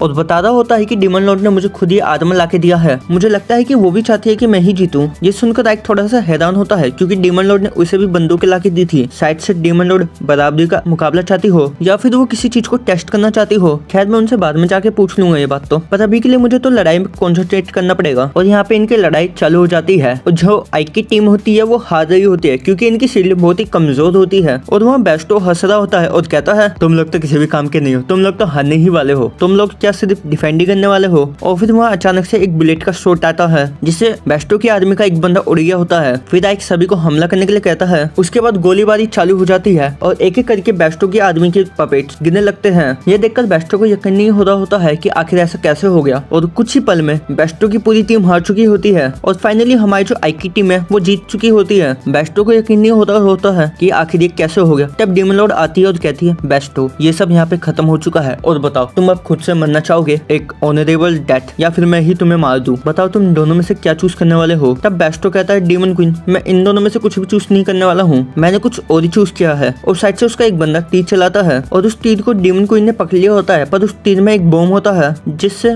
वो बम अब फट जाता है और यहाँ पे एक बहुत बड़ा धमाका होता है और फिर एक एक करके पूरे स्टेडियम में बम ब्लास्ट हो जाते हैं और बेस्टो अपनी पूरी आर्मी लेके आ चुका था यानी कि थर्ड कोप्स को और कह रहा होता है कि मैं हूँ अब नया डीमन लॉर्ड।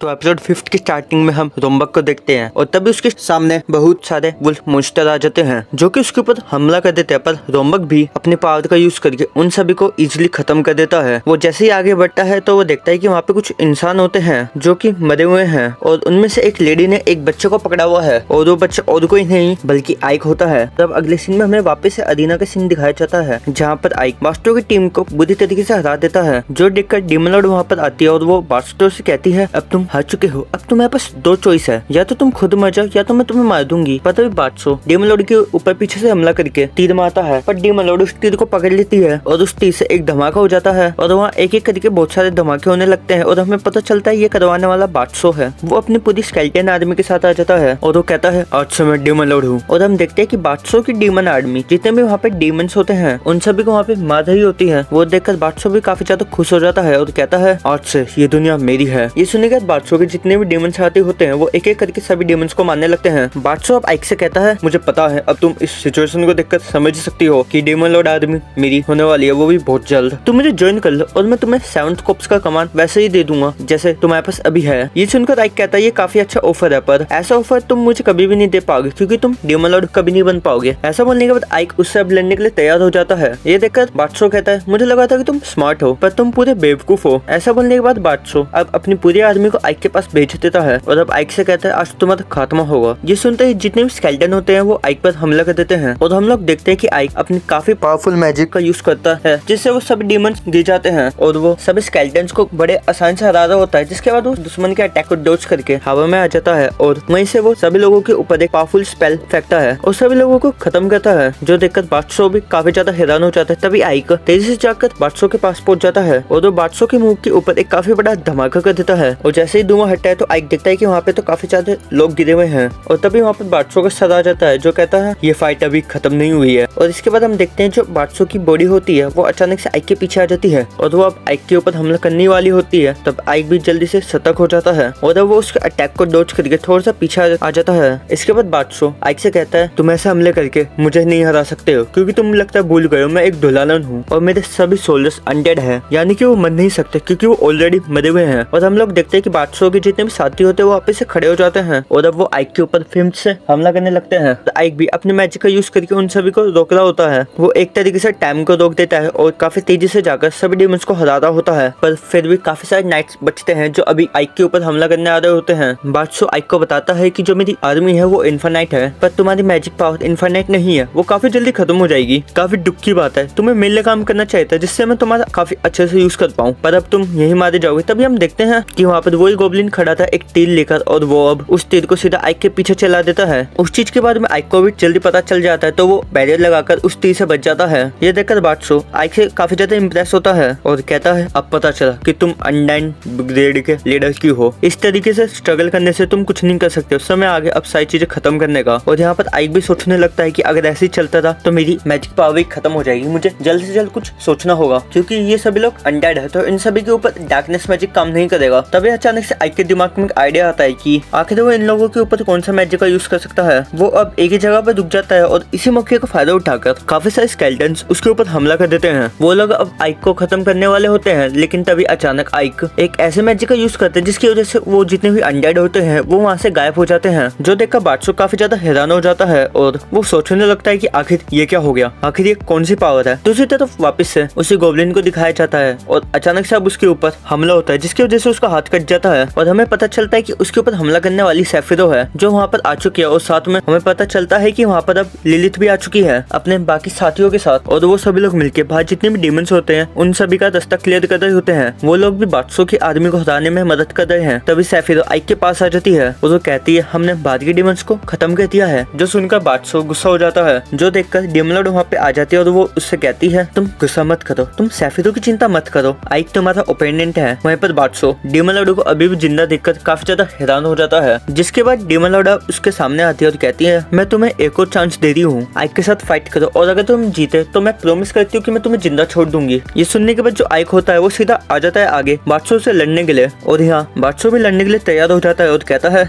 आइक काफी ज्यादा कमजोर है, मैं उसे यहीं की यहीं खत्म कर दूंगा। और फिर उन दोनों के बीच आपस में आमना सामना हो जाता है और यहाँ दोनों ही काफी ज्यादा पावरफुल है। आइक उसे बचने के लिए एक बैरियर लगाता है, लेकिन बादशाह का हमला इतना पावरफुल होता है कि आइक का बैरियर भी टूट जाता है। बादशाह वापस से हमले करने लगता है और वो कहता है मैं तुमसे ज्यादा ताकतवर हूँ, तुम इस बैटल में मारे जाओगे, अगर तुम किसी को हेट करना चाहते हो तो तुम डेमन लॉर्ड को हेट करो। ऐसा बोलने के बाद वो वापस से आइक के ऊपर हमला करता है, लेकिन आइक तभी अपने वही हमले का यूज करता है जिससे येलो लाइट निकल रही होती है। आइक का ये जो हमला होता है वो काफी ज्यादा पावरफुल होता है, वो हमला जाकर बादशाह के हाथ पर भी लग जाता है, जिसकी वजह से वो रुक जाता है। वहीं पर सेफिरो आइक के मैजिक को देखकर कहती है मुझे पता था ये व्हाइट मैजिक है, आखिर आइक इसे कब से यूज कर पा रहा है। वो अब देखती है कि इन सारी चीजों को अब डेमन लॉर्ड भी देख रही होती है। सेफिरो अब सोचने लगती है कि डेमन लॉर्ड आखिरकार इतनी ज्यादा सप्रेस क्यों नहीं है, जिसके बाद हम देखते हैं कि बादशाह अब काफी ज्यादा गुस्से में आ जाता है और अब वो आइक के ऊपर फिर से हमला करने के लिए आगे बढ़ता है। और अब अगले सीन में हम लोगों को पास्ट का सीन दिखाया जाता है, जहाँ पर आइक जब बैठा था वहीं पर उसके दादाजी दोम्बक वहाँ पे आते हैं और उससे कहते हैं तुम यहाँ पर क्या कर रहे हो। ये सुनकर आइक कहता है मैं कुछ भी नहीं कर रहा हूँ। वो सुनकर उसके दादाजी कहते हैं चलो अच्छा ऐसी बात है तो तुम अपनी मैजिक स्टडीज को कंटिन्यू करो। जिसके बाद आइक भी लग जाता है अपनी मैजिकल प्रैक्टिस करने के लिए और अब वो यहाँ पर काफी ज्यादा अच्छा परफॉर्म भी कर रहा होता है। और अब अगले सीन में वो लोग बाहर आते हैं, जहाँ पर आइक अपने दादा से पूछता है कि क्या ऐसा कोई मैजिक है जिसका यूज करके मैं इस मुरझाए हुए फूल को वापस से खिला सकूं। तो दोम्बक कहते हैं हाँ वो चीज व्हाइट मैजिक कहलाता है। जो सुनकर आइक कहता है मुझे वो मैजिक सीखना है। दोम्बक कहता है नहीं तुम एक डीमन होने चाहिए तो तुम एक कर्सेस को स्टडी करो ना कि व्हाइट मैजिक को, क्योंकि डीमंस के लिए व्हाइट मैजिक सीखना काफी ज्यादा इम्पॉसिबल है। ऐसा इसलिए क्योंकि व्हाइट मैजिक तुम्हारी पावर तुम्हारे दिल में से निकालता है, एक ऐसे प्योर दिल में से जो कि दूसरों की चिंता करता है, और डीमंस के अंदर इन सभी की कमी होती है। पर तुम्हारे पास एक ह्यूमन हार्ट है और याद रखना जिन लोगों के पास व्हाइट मैजिक होता है वो डिमोनिक लोगों के लिए बहुत खतरनाक होंगे। तो अगर तुम व्हाइट मैजिक सीखते भी हो तो किसी को पता मत चलने देना कि तुम्हारे पास व्हाइट मैजिक है। और हम वापस से प्रेजेंट का सीन देखते हैं, जहाँ पर आइक बादशाह से कहता है तुम्हारा जो एम्बिशन है डेमन लॉर्ड बनना वो काफी ज्यादा बेकार है। भले ही तुम एक अनडेड हो पर तुमने अपने सारे साथियों को सेक्रीफाइस कर दिया जो कि सही नहीं है, और तुम अपने सारे साथियों और अपने मास्टर को अपने एम्बिशन के लिए सेक्रीफाइस कर रहे हो। और ये बिल्कुल गलत होता है कि कोई अपने साथियों को ऊपर प्रेशर डाले या उन्हें गलत तरीके से कंट्रोल करने की कोशिश करे, तो वो बिल्कुल गलत होता है। इस बात को तो डेमन लॉर्ड भी सुन रही होती है। वहीं पर बादशाह आइक से कहता है आखिर तुम मेरे साथ क्या ही गलत कर लोगे, तुम काफी बकबक कर रहे हो। वो सुनकर आइक उससे कहता है तुम अपना मुंह बंद करो, तुम्हारा आज खात्मा होने वाला है। जो सुनकर बादशाह भी अब काफी ज्यादा गुस्से में आ जाता है और अब वो आइक के ऊपर हमला करता है, जिसको देखकर आइक अपने मन में कहता है ग्रैंड मास्टर मुझे माफ करना, पर अब मैं व्हाइट मैजिक यूज करने वाला हूँ। ऐसा बोलने के बाद आइक अब व्हाइट मैजिक का यूज करते हुए बादशाह के ऊपर हमला कर देता है, जिसकी वजह से हम देखते हैं कि बादशाह को अब काफी ज्यादा दर्द होने लगता है और अब वो वहाँ से खत्म हो जाता है। उसका सिर्फ आधा ही वापस बचता है। तभी वहाँ पे सैफिरो आ जाती है, जो आइक से कहती है क्या तुमने ये स्पेल अपने ग्रैंड मास्टर से सीखा है? इस पर आइक कहता है हाँ, तुमने ये सब स्टार्टिंग से देख लिया था ना कि ये होने वाला है, इसलिए तुम ड्यूल को एक्सेप्ट करने की जगह मुझे भेजा। इस बात पर सैफिरो कहती है हाँ, अब तुम जीत गए हो तो इसमें कोई दिक्कत तो नहीं है ना? तभी वहाँ डीमन लॉर्ड आ जाती है कि हाँ, एक दिक्कत तो है कि अब बास्टो चला गया है तो थर्ड कॉर्प्स को लीड करने वाला कोई नहीं है, तो इसलिए आइक मैं चाहती हूँ कि तुम थर्ड कॉर्प्स की जिम्मेवारी खुद संभालो, मैं तुम्हें थर्ड कॉर्प्स का कमांडर बना रही हूँ। जो सुनकर आइक भी काफी ज्यादा हैरान हो जाता है, जिसके बाद अब डीमन लॉर्ड वहाँ से चली जाती है और अगले सीन में वहाँ पे देखते हैं कि लिलिथ और आइक के साथी वहाँ पर आ जाते हैं और अब वो लोग आइक की जीत को सेलिब्रेट कर रहे होते हैं। और अब हम अगले सीन में सैफिरो को देखते हैं, जो कि डीमन लॉर्ड से कह रही होती है कि आइक मुझे सर्व करता है और उसके कमांडर होने के तौर पर मैं होती हूँ कि आइक कहाँ जाएगा कहाँ नहीं। जो सुनकर डीमन लॉर्ड कहती है मुझे लगा था कि तुम खुश होगी पर तुम खुश नहीं हो, पर अगर ऐसा ही लॉजिक देखा जाए तो तुम मुझे सर्व करती हो और आइक तुम्हें, तो इसका मतलब आइक मुझे भी सर्व करता है। जिस पर सैफिरो कहती है पर फिर भी आइक मुझे बिलोंग करता है। जिस पर डीमन लॉर्ड कहती है कि ये जवाब तो हम आइक से ही सुनेंगे। तब आइक वहाँ पर आ जाता है और डीमन लॉर्ड से उसका आंसर पूछती है और कहती है कि क्या तुम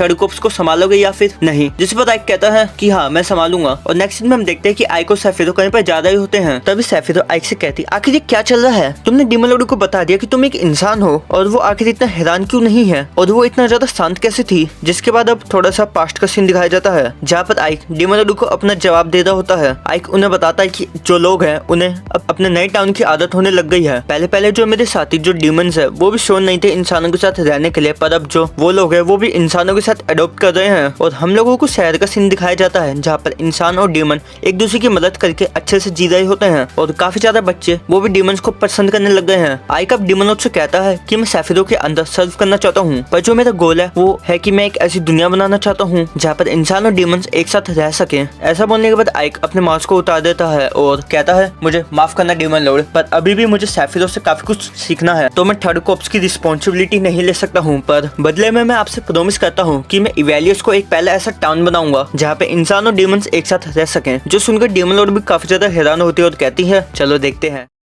तो एपिसोड 6 की स्टार्टिंग में हम देखते हैं कि आइक ऊपर से सिटी को देख रहा होता है और वहाँ पे अब सेटी आती है और कहती है तुम कुछ परेशान लग रहे हो, जब से ड्यूल खत्म हुआ है तब से तुम घर में आई नहीं रहे हो। तभी आइक कहता है मुझे पता था, और ऐसा बोलने के बाद वो जमीन से कुछ मिट्टी को उठा लेता है और कहता है इस टाउन की सॉइल और क्लाइमेट काफी ज्यादा अच्छा है, हम लोग इसे नॉर्थ पोल सिस्टम के लिए यूज कर सकते हैं। तो सेटी बोलती है ये क्या चीज है? जिसपे आइक उसे बताता है कि ये एक ऐसा तरीका है जिससे हम बगैर फील्ड को रेस्ट करवाए काफी सारे अलग अलग क्रॉप्स को ग्रो करवा सकते हैं। अगर हम लोग ऐसा करेंगे तो तुम जितनी टर्निप खानी चाहती हो उतनी खा सकती हो। ये सुनकर सेटी काफी ज्यादा खुश हो जाती है क्योंकि उसे टर्निप काफी ज्यादा पसंद है। जिस पर आइक कहता है ये काफी अच्छी बात है और अब हम लोग बिजी होने वाले हैं एक ऐसे टाउन को बनाने में जिसमें डीमंस और ह्यूमन एक साथ रहते हैं। अब अगले सीन में हम एक बंदे को देखते हैं जिसकी आर्मी काफी सारी डीमंस पे हमला करके खत्म कर दी होती है उन्हें। और इसके बाद सीन अप टाउन को आता है जहाँ पर आइक अपनी पावर को यूज करके क्रॉप्स पे पानी गिरवा रहा होता है। ये देखकर सेटी कहती है क्या ये है नॉर्थ पोल सिस्टम? जिस पे आइक कहता है अभी के लिए हम लोग वीट को उगाते हैं और उसके बाद हम लोग उसे रेस्ट पर दे देते हैं, फिर हम उस पर घास को उगाते हैं जिसको हमारी भेड़ और गाय खा सकती है। हम लोग अगर ऐसा करते हैं तो जिससे फील्ड जो होती है वो काफी समय के लिए फैलो छोड़ देती है और हम लोग बेल लेक क्लोवर टेनिस के बीच में रोटेट करते रहेंगे। इससे हम लोग बिना फील्ड को रेस्ट करवाए उगा पाएंगे। अगर ये सिस्टम सक्सेसफुल हो गया तो कोई भी इंसान और डीमन भूखा नहीं रहेगा। ये सुनकर सभी लोग खुश हो जाते हैं। अब हम लोग देखते हैं कि आइक यहाँ पे कुछ काम कर रहा होता है जहाँ पर सेटी उसके लिए चाय लाती है और कहती है मैंने सुना कि आप वाइस कमांडर में प्रमोट हो गए हो, इसके लिए कांग्रेचुलेशन। तो आइक कहता है हाँ, वाइस कमांडर की पोजीशन खाली थी तो मुझे मिल गई। सेटी कहती है ये अच्छी बात है, आज से मैं आपको वाइस कमांडर ही बुलाऊंगी। तभी वहाँ वही पिक आ जाता है और वो काफी जल्दबाजी में होता है और वो कहता है आइक प्रॉब्लम हो गई है। ये सुनकर सेटी कहती है इन्हें आइक मत बुलाओ, ये अब वाइस कमांडर है। अब वो पिक माफी मांगते हुए कहता है हाँ मुझे माफ कर दो, वैसे क्या ये बात सच है कि आपने कॉर्प्स कमांडर के ऑफर को मना कर दिया? आइक कहता है ये बात छोड़ो, तुम मुझे ये बताओ कि तुम मुझे क्या कहने आए थे। वो बताता है कि ये बात किंग के अलायंस के बारे में है, वो लोग अब मूव करने लगे हैं। गलेरात जो सेकंड कॉर्प्स थी जो एलिस्टा को कब्जे में करने का ट्राई कर रही थी, वो अचानक से पूरी कॉर्प्स साध गई है और सेकंड कॉर्प्स के अंदर काफी ज्यादा स्किल्ड वॉरियर थे और अब मुझे विश्वास नहीं होता है कि वो लोग इतनी बुरी तरह से हार गए। ये सुनकर आइक कहता है किंग के अलायंस को बुलाने में उनके लिए काफी ज्यादा इफेक्टिव था वो। वहीं सेटी अलायंस का मतलब पूछती है, जिस पर आइक बताता है अलायंस ऑफ द किंग होती है वो एक ह्यूमन की एंशिएंट ट्रिनिटी में से एक है। जब एक डीमन लॉर्ड की आदमी की ताकत काफी ज्यादा हो जाती है और एक नेशन उन्हें हैंडल नहीं कर पाते हैं तो ये अलायंस बनती है जिसमें सारे नेशन एक साथ इकट्ठा होते हैं। और जब जब बार अलायंस बनी है तब डीमन लॉर्ड की आर्मी हारी गई है। जो सुनकर वो पिग डर जाता है और कहता है ये तो फिर हमारे लिए भी खतरा है। जिस पर आइक कहता है हाँ, और इस समय हम इवेलिस में है और जो उनके अगले टारगेट होंगे वो हम ही होंगे, क्योंकि हमने अर्थ नाम पे कब्जा कर लिया है जो कि एक क्रिटिकल बेस है। और अगर वो लोग हमसे अर्थ नाम लेना चाहते हैं तो वो हमारी फ्रंट लाइन इवेलिस पे ही हमला करेंगे। अगर देखा जाए 1-on-1 में तो डीमन काफी ज्यादा पावरफुल होते हैं, पर उनकी अलायंस के सामने हम बहुत ही ज्यादा स्ट्रगल में हो सकते हैं और उनके नंबर भी ज्यादा है। और अगर इवेलिस हार जाती है तो अलायंस आर्मी का अगला टारगेट अर्थ नाम ही होगा। उन लोगों के नंबर हमसे ज्यादा है और अगर वो हम पे हमला करेंगे तो हम पक्का हार जाएंगे और अर्थ नाम भी हमारे कब्जे से चला जाएगा और डीमन लॉर्ड की आर्मी को भी वापस जाना पड़ेगा डीमन लॉर्ड के कासल के अंदर। आइक अपने मन में कहता है अगर ऐसा होगा तो जो मेरा सपना है जहाँ पे मैं एक ऐसा टाउन बनाना चाहता हूँ जिसमें डीमन और ह्यूमन एक साथ रह सके, वो सपना पूरी तरह से टूट जाएगा। आइक कहता है कि उन लोगों से जीतने का हमारे पास एक तरीका है। और नेक्स्ट सीन में हम देखते हैं एक लड़की को जो आइक को बताती है कि फायर आर्म्स को अल्केमी के साथ कस्टर्ड करना काफी ज्यादा मुश्किल है और वो शूट करके दिखाती है और बताती है एक बार शूट करने के बाद ये जो गन है वो तबाह हो जाती है और अल्केमी के साथ काफी ज्यादा लिमिटेड चीजें हैं जो हम कर सकते हैं। उनकी पेनिट्रेटिंग पावर और ड्यूरेबिलिटी भी काफी ज्यादा कमजोर होगी।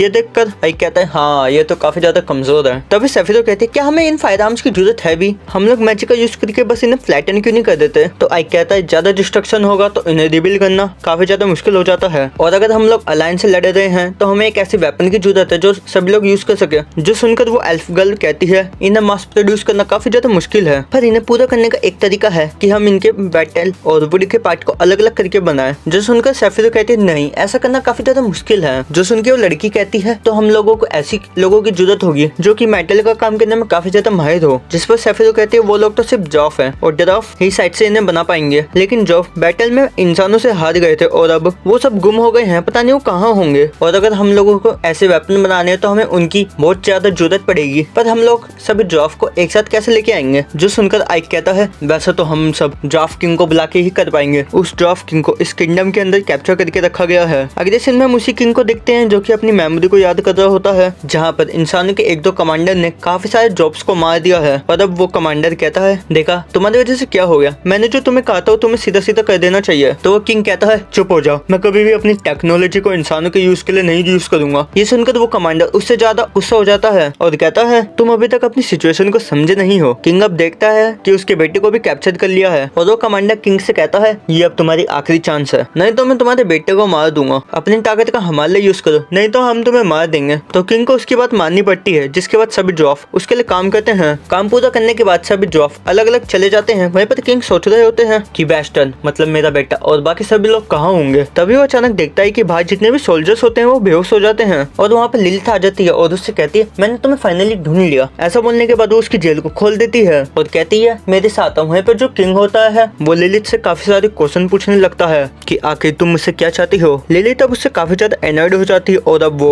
उसे अपने मैजिक पावर से बेहोश कर देती है। ये देखकर आइक का साथी वही पिग जीरोन वहाँ पे आ जाता है और अब वो लिलिथ से कहता है अब तुम ये क्या कर रही हो। लिलिथ कहती है ये मुझे परेशान कर देता है, इन सब बातों को छोड़ो, जल्दी से इसे लेकर यहाँ से चलो। तो वो भी मान जाता है और वो जॉफ किंग को वहाँ से उठा के ले जाने लगता है। पर तभी वो दोनों आपस में लड़ाई करने लगते हैं। इतने में वहाँ पे सोल्जर्स आ जाते हैं। वो उन्हें देखकर उनके ऊपर हमला करने के लिए आगे बढ़ते हैं, पर लिलिथ अपने पावर को यूज करके उन्हें बेहोश कर देती है। वहीं पर जीरोन अब लिलिथ से कहता है ज्यादा दिक्कत खड़ी मत करो, आइक ने कहा था कि फाइट को अवॉइड करना। तभी अचानक एक सोल्जर उसके पास आ जाता है। ये देखकर वो उस सोल्जर के मुक्का मार के उसे पीछे गिरा देता है। ये देखकर लिलिथ उससे कहने लगती है तुमने तो फाइट शुरू कर दी, ये बात मैं आइक को बताऊंगी। ये देखकर जीरोन डर जाता है और कहता है नहीं ऐसा मत करना। जिसके बाद वो लोग अब जैसे तैसे करके वहाँ से बाहर निकल जाते हैं और अब वो लोग देखते हैं कि वहाँ पे काफी सारे इंसान सोल्जर खड़े थे। उन दोनों को देखकर वो सोल्जर उन पे हमला करने लगते हैं, लेकिन तभी लिलिथ अपने पावर को यूज करके उन सबको बेहोश करने लगती है और कहती है मैं तुम सभी लोगों को मारूंगी नहीं क्योंकि आइक ने मुझे मना करा है। और ये सारी चीजों को ऊपर से आइक भी देख रहा होता है और वो अपने मन में कहता है मैंने इन लोगों को मना करा था कि ये लोग ज्यादा टेंशन ना लाए, पर ये लोग तो अपने ऊपर काफी ज्यादा टेंशन ला रहे हैं। तभी जीरोन कहने लगता है यहाँ पर इतने सारे सोल्जर्स क्यों हैं, मुझे लगा था कि सारे अलायंस के साथ चले गए। और वो सारे सोल्जर्स उनका पीछा करने लगते हैं। तभी जमीन से बड़े बड़े पत्थर निकलने लगते हैं जो कि उन सोल्जर्स को वहीं रोक देते हैं। तभी आइक वहाँ पे आ जाता है और उन दोनों से कहता है तुमने काफी अच्छा करा।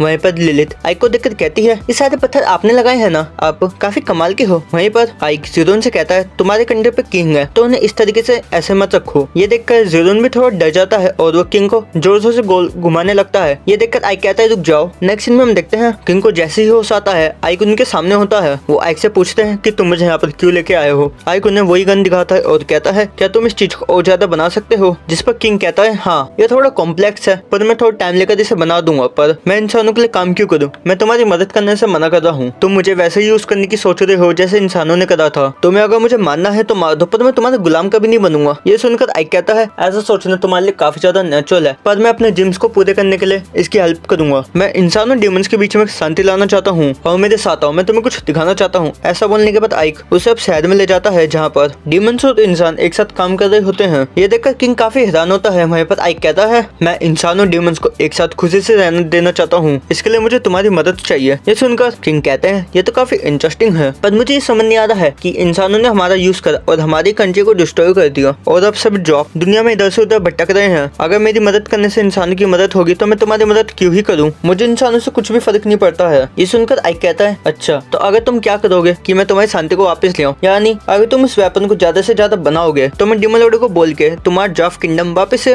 रिबिल्ड करवा दूंगा। ये सुनकर किंग गुस्सा हो जाता है और कहता है मजाक करना बंद करो, तुम्हें पता है ना कि एक नेशन को बनाने में कितनी मेहनत लगती है, उससे ज्यादा लोगों की जरूरत पड़ती है। मेरे तो कोई भी साथी भी नहीं है और मैंने अपनी फैमिली को भी खो दिया है। तो आइक कहता है नहीं तुमने कुछ भी नहीं खोया है। ऐसा कहकर आइक उसे एक जगह पे ले जाता है जहाँ पे सभी जॉब काम कर रहे होते हैं। वहाँ पे तो किंग का बेटा भी होता है। सभी लोग किंग को देखकर काफी ज्यादा खुश हो जाते हैं। किंग का बेटा किंग को बताता है कि डीमंस हमें अचानक से यहाँ पे ले आए, उन लोगों ने हमें यहाँ पे रहने की भी जगह दी और खाने के लिए खाना भी दिया और हम लोग उनके साथ रह पा रहे हैं। वहीं पर किंग का बेटा आइक से कहता है तुम लोगों ने सच में किंग को बचा लिया। ये बोलकर वो सभी जॉब से कहता है चलो किंग की भलाई के लिए हम दिखाते हैं कि हम जॉब लोग क्या कर सकते हैं। ये सुनने के बाद आइक किंग से वापस कहता है कि क्या तुम मेरे एम्बिशन को पूरा करने के लिए मेरी मदद करोगे। तब किंग भी कहते हैं हाँ मैंने डिसाइड कर लिया है कि मैं तुम्हारे एम्बिशन को देखूंगा। आइक के साथ हाथ मिलाकर भी किंग सोचता है कि डीमन होने के बावजूद भी इसके हाथ इतने कदम कैसे हैं। अगले सीन में हम आइक को देखते हैं जहाँ पे वो अपनी जगह पे आ जाता है और वो देखता है कि सेटी वहाँ पे काम कर रही है। उसे देखकर आइक कहता है तुम्हें थोड़ा रेस्ट कर लेना चाहिए, अगर तुम्हें बुक पढ़ना पसंद है तो तुम जब फ्री होते हो तब बुक पढ़ लेना। जिसपे वो कहती है हाँ मुझे बुक पसंद है पर मुझे पढ़ना नहीं आता है। ये सुनकर आइक कहता है अच्छा ऐसी बात है तो जब मैं फ्री हूँ तो मैं तुम्हें बुक पढ़ना सिखा दूंगा। जो सुनकर सेटी अब खुश हो जाती और शुक्रिया कहती है। तभी वहाँ लिलिथ आ जाती और वो उन्हें बताती है कि जितने भी जॉब गुम हो गए थे मैं उन सभी को लेके आ चुकी हूँ। और वो देखती है कि सेटी आइक के पास थी तो वो ये देखकर जेलस फील करती है और अब वो सेटी के साथ लड़ाई भी करने लगती है। तभी वहाँ ज़ेरोन आ जाता है और वो आइक को बताता है कि दिक्कत आ गई है। उसके बाद सुनकर सेटी और लिलिथ कहती है चुप हो जाओ और ज़ेरोन भी सोचने लगता है कि उसने क्या गलती करी है। इसके बाद हम लोगों को दुश्मनों का एरिया दिखाया जाता है जहाँ पे एक बंदा आके जनरल को बताता है कि डीमंस ने ड्राफ्ट किंग को अपनी साइड कर लिया है। जो सुनकर वो जनरल कहता है मुझे पता नहीं है कि आखिरकार ये डीमंस क्या सोच रहे हैं और वैसे भी वो बूढ़ा किंग आखिरकार कर ही क्या सकता है। तभी वो दूसरे बंदे से कहता है कि एवेलियस के अंदर कितनी सारी फोर्सेस हैं। जिसपे वो बंदा बताता है इस समय 500 है और सारे ब्रिगेड कमांडर वहीं जा रहे हैं उन्हें सपोर्ट करने के लिए, तो उनके नंबर बढ़ सकते हैं। ये सुनकर जनरल कहता है तो हमारे नंबर कितने हैं। जिसपे वो बंदा बताता है 12 बैटेलियन और 12,000 सोल्जर्स। वो सुनकर जनरल कहता है अच्छा तो हमारा जितना पक्का है तो अब समय आ गया है उन पर हमला करने का।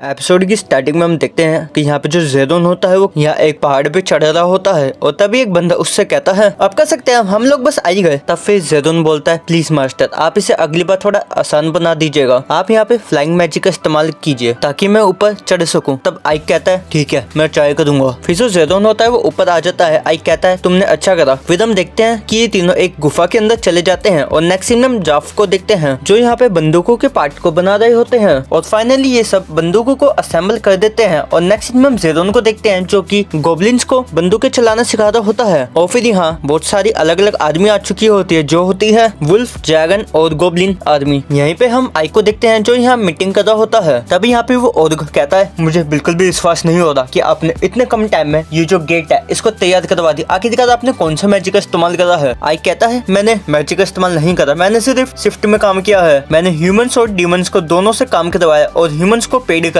तभी वो वुल्फ कहता है तुम ये सब सही कह रहे हो, मैंने ह्यूमन से सुना था कि वो लोग कह रहे थे कि उन्हें ये बहुत अच्छा लगता है, कम से कम वो गुलाम बनने से तो अच्छा ही काम है। तभी यहाँ एकदम से वो ड्रैगन छत तोड़कर आ जाता है। फिर आइक कहता है आपको उस गेट से आना चाहिए था, पर वो ड्रैगन बोलता है आइक पर इस तरह से आना बहुत ज्यादा आसान होता है, आप मुझे माफ कर दीजिए, मुझे आपको कमांडर बुलाना चाहिए था। आइक कहता है कोई बात नहीं, तुम मुझे किसी भी नाम से बुला सकते हो। तब वो ड्रैगन कहता है नहीं, आपको जो ओहदा दिया गया है हमें उस ओहदे से आपको बुलाना चाहिए, वही चीज यहाँ पे ठीक रहेगी। जिसके बाद ये लोग अपनी मीटिंग को स्टार्ट करते हैं। तभी यहाँ पे वो जो लड़की होती है वो कहती है, आप लोगों ने पहले ही सुन लिया होगा कि जो डीमन लॉर्ड है उन्होंने आइक को यहाँ पे इंचार्ज बना दिया है, तो आप सबको आइक की बात माननी पड़ेगी। ये लोग कहते हैं हमें कोई दिक्कत नहीं है। फिर यहाँ पे जो ड्रैगन होता है वो कहता है, वैसे मैंने सुना है कि जो इंसानों की आदमी है वो 12,000 की है और हमारी आदमी सिर्फ 2,000 की है, तो आखिरकार हम उनके साथ डील कैसे कर सकते हैं। जिस पर वो वुल्फ कहता है, अगर हर एक बंदा 6 बंदों को मार दे तो हम उनके साथ डील कर सकते हैं। तभी आइक कहता है, नहीं, सभी के पास आप तीनों की जैसी ताकत नहीं होती। वुल्फ कहता है, आप बिल्कुल ठीक कह रहे हैं। तभी वो ड्रैगन वापस कहता है, क्यों ना हम लोग रात में हमला करें, उस तरह हम लोग उनको हरा सकते हैं। तभी आइक कहते हैं, नहीं, मैंने सुना है कि वो लोगों ने हाई रैंक के मैजिशियन बुला रखे हैं और वो लोग लाइटनिंग मैजिक का इस्तेमाल भी कर सकते हैं जिससे कि वो लोग हमें हरा सकते हैं। तभी औरुक कहता है, तो फिर आप उनके साथ डील कैसे करने वाले हैं? क्या आप उनके साथ अकेले फाइट करने वाले हो? तब आइक कहता है, देखो, जब तुम्हारे आदमी बहुत ही ज्यादा पावरफुल हो और बहुत ही ज्यादा संख्या में हो तो तुम लोगों का आत्मविश्वास बहुत ही ज्यादा होता है, लेकिन जैसे ही चीजें